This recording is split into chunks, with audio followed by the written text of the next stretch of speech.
Hello বন্ধুরা, আবারও একটা নতুন ব্লগে তোমাদের সকলকে স্বাগত জানাই।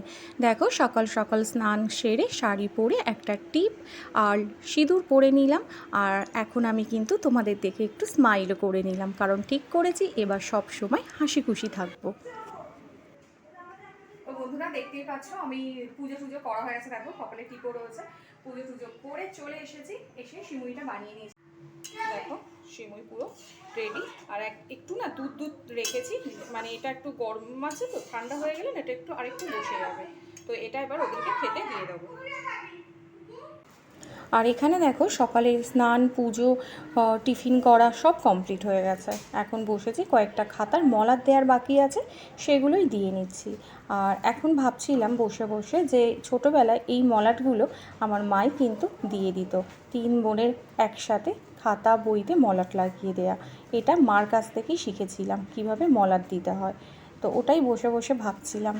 তো যাই হোক, আর একটা বিষয় জানো তো, খুব টেনশন হচ্ছিল যে আমার মেয়ে প্রথম দিনে হাই স্কুলে কেমনভাবে ও কাটাবে, ও কি সবার সাথে কোঅপারেট করতে পারবে, এটা একটা ভীষণ আমার টেনশনের ব্যাপার ছিল। কিন্তু দেখলাম যে না, ও সবার সাথে কোঅপারেট করেছে, ম্যামরাও ওদের সাথে খুব ভালোভাবে কোঅপারেট করছে বা করেছে, যার জন্য ওরও কোনো অসুবিধা হয়নি, যে নতুন স্কুলে ওর কোনো ভয়ও লাগেনি। তো খুব ভালো লেগেছে নেক্সট দিন যাওয়ার জন্য, আবার কিন্তু খুব এক্সাইটেড হয়ে আছে। তো যাই হোক, দেখো কথা বলতে বলতে কিন্তু আমার একটা খাতার মলাট দেয়া হয়ে গেছে। তো আমি এখানে আরেকটা খাতায় মলাট দিয়ে নিচ্ছি। এইভাবেই কিন্তু আমি মলাট দেওয়ার কাজটা সেদিনই শেষ করেছিলাম, কারণ আমি নিজের কাছে নিজে প্রতিজ্ঞা করেছিলাম যে খাতার মলাটটা আমি দিয়েই উঠবো। তো আমি কিন্তু সেটা রেখেছি। তো এবার যাব, গিয়ে রান্নাটা করে নেব, কারণ রান্নাটা হয়নি, টিফিন হয়ে গেছে। রান্না করব, রান্না করে ওদেরকে স্নান করানোর ব্যাপার আছে। মানে বুঝতেই পারছো, বাচ্চারা বাড়িতে থাকলে কাজের পরিমাণও প্রচণ্ড বেশিই থাকে, কারণ নিজের মতো কাজ করা কিন্তু সেই সময়টা হয় না। কারণ বাচ্চারা এসে নানা রকম কথা বলতে থাকে, বদমাইশি করতে থাকে, সব কিছু মিলিয়ে মিশিয়ে সব দিকটাই দেখতে হয়, তাই না? তো দেখো এখানে আমার কিন্তু সেকেন্ড কপিতেও মলাট লাগানো প্রায় কমপ্লিট হয়ে গেছে। তো দেখতে থাকো। দেখো মলাট দেওয়া হয়ে গেছে, এবার আমি সাইড দিয়ে একটু গাম লাগিয়ে দিচ্ছি, যেহেতু মলাটগুলো প্লাস্টিকের ঢিলা হয়ে যাচ্ছিল, গাম দিয়ে একদম টাইট হয়ে গেছে। তো এইভাবেই প্রত্যেকটা কপিতেই কিন্তু আমার মলাট দেওয়া কমপ্লিট হয়ে গেছে, মানে একটা বড় কাজ আমি কমপ্লিট করলাম। বেশ ভালো লাগছে জানো তো, এটা একটা হেডেকের কাজ ছিল, তো হয়ে গেছে। আর মলাট দিতে গিয়ে তোমাদের বললাম না বাইরে ওরা খেলছে, দেখো জায়গাটার কি অবস্থা করেছে। আবার এটাকে পরিষ্কার করছি। দিচ্ছে না বাবা, এই শোনাই ওকে দে। আমার কাছে 3টে আছে, ওর কাছে 4টে আছে। কিছু বুঝতে পারলে? এইভাবেই এসে আমাকে রিপোর্টটা করে। আর তুমি যার হয়ে কথা বলবে, বলবে তুমি তো আমাকে নাও দাদাকেই বেশি ভালোবাসো, বা ও বলবে তুমি তো আমাকে না বনুকে বেশি ভালোবাসো।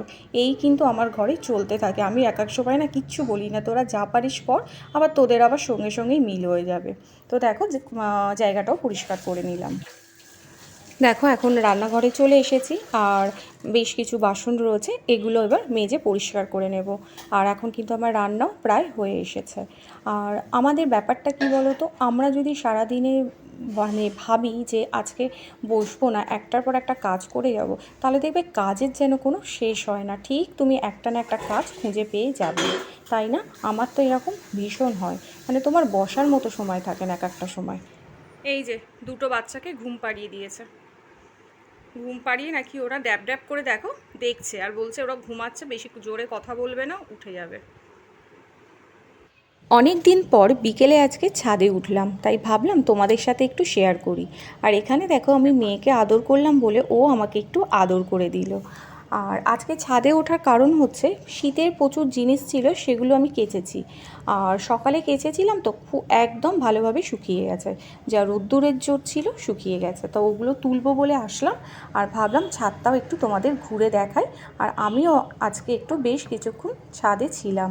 আর এখানে দেখো সবেদা গাছটা তোমাদের দেখাচ্ছি, এর আগেও একবার দেখিয়েছি, তখন না সবেদাগুলো ছোট ছোট ছিল, আর এখন কিন্তু বেশ বড় হয়ে গেছে দেখো। আর সবেদাগুলো এত মিষ্টি হয়েছে কি বলবো তোমাদের। আর এই সবেদাগুলো কিন্তু তোলা হয় না, গাছেই থাকে। এক একটা সময় কি হয় বলো তো, পাখি এসে খুঁটরে দেয়, তখন ওটা খাওয়া হয় না। আর ম্যাক্সিমাম সময় হয়তো বাবা বা মা যদি দেখে পেকে গেছে তখন তুলে নেওয়া হয়। আর এখানে দেখো লেবু গাছ, আর প্রচুর লেবু হয়, এখন সবে ধরছে। আর এই ফুলগুলোও দেখো কি সুন্দর দেখতে লাগছে না। তো ভাবলাম এগুলো তোমাদেরকে একটু দেখাই। আর এটা কি গাছ বলো তো, এটা হচ্ছে বেদানা। প্রচুর বেদানা হয়েছিল, আবার নতুন বেদানা ধরেছে। আর এটা এবার দেখাবো হচ্ছে আমড়া গাছ। দেখো কত থোল থোল আমড়া হয়েছে, গাছটার সাইজটা দেখো, আর আমড়া হয়েছে দেখো। আমড়ার এতে ভারে না গাছটা পুরো পড়ে যাচ্ছে, দেখো ডালটা কতটা নিচে নেমে গেছে। তো যাই হোক, প্রচুর আমড়া হয়, আর এই আমড়ার চাটনি খেতে কিন্তু খুব ভালো লাগে। আর এখানে বেদানাগুলো দেখতে বেশ সুন্দর লাগছে জানো তো। এই ফলগুলো না গাছে থাকতেই যেন বেশি ভালো লাগে, তুললে না একদম ভালো লাগে না। তবে খুব টেস্টি কিন্তু জানো তো, বেদানাগুলো খেতে খুব ভালো। এখন দেখো সবুজ হয়ে রয়েছে, পুরো কাঁচা আছে না, পেকে গেলে কিন্তু পুরো গাটা লাল হয়ে যায়। তো আর আমি এখানে বসে বেশ কিছুক্ষণ ধরে গাছগুলোর দিকে তাকিয়ে দেখছিলাম, বেশ ভালো লাগছিল। আর আমার মেয়ে এই সাইডে কিন্তু খেলছিল। তো এরকম মাঝের মধ্যে আমাদের দরকার একাকিত্বের, মাঝে মধ্যে কিন্তু এরকম সবারই আমাদের দরকার নিজেদের জন্য একটু টাইম স্পেন্ড করা, যেটা কিন্তু আমরা সহজেই করি না, বা সময় থাকতেও আমরা পেরে উঠি না। তো যাই হোক, আমাদের কিন্তু এগুলো দরকার হয়। তো আজকে কিন্তু অনেকটা সময় আমি ছাদে ছিলাম, আর সেটাও তোমাদের সাথে একটু শেয়ার করলাম। এরপর সোজা চলে আসলাম বড় ঠাকুরের মন্দিরে পুজো দেওয়ার জন্য। আর আমার ছেলে আর মেয়েকে দেখো একটা করে ধূপের প্যাকেট নিয়ে দাঁড়িয়ে আছে, ওরাও ঠাকুরকে একটু ধূপ দেখিয়ে পুজো দেবে তার জন্য। তো দেখো আমরা এবার ভিতরে ঢুকে যাব, গিয়ে পুজোটা দিয়ে নেব। আর এখানে কিন্তু ঠাকুরমশাই পুজো করছে। তো পুজো হয়ে গেলে আমরা সোজা চলে যাব বাজারে কিছু কেনাকাটা করার জন্য। দেখো এখানে আমরা পুজো দিয়ে নিচ্ছি, আর আমার ছেলে আর মেয়েকে দেখো ওরাও কিন্তু সামনেই আছে, ওরা একটু পুজো দিচ্ছে, বেশ ভক্তি সহকারে দেখলাম পুজো দিচ্ছে। তো এরপর দেখো সোজা চলে গেলাম বাজারে। বাজারে কিছু কেনাকাটা ছিল, পরের দিনই পয়লা বৈশাখের পুজো আছে তার জন্য। আর এখানে একটু ফল কিনলাম, তারপরে একটু আমি লেবু কিনলাম, এই কারণেই যে এত গরম পড়ছে না, একটু আখের গুড়ের শরবত করে বাচ্চাদের জন্য স্কুলে নিয়ে যাব, তার জন্য একটু লেবু না হলে ভালো লাগবে না, তাই একটু লেবুও কিনে নিলাম। তো এরপর এখানে আরও কিছু কেনার ছিল, তো এখানে দাঁড়িয়েছি, মেয়ে খুব ডিস্টার্ব করছিল।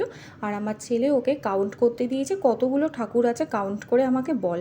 আর ও ওটা কাউন্ট করছিল, তার জন্য একটু চুপ হয়ে গেছিলো। আর ফেরার সময় আমরা একটু সবাই মিলে শরবত খেলাম। তো বন্ধুরা, এইভাবেই আজকের দিনটা আমরা এনজয় করে কাটালাম। কেমন লাগলো অবশ্যই জানিও।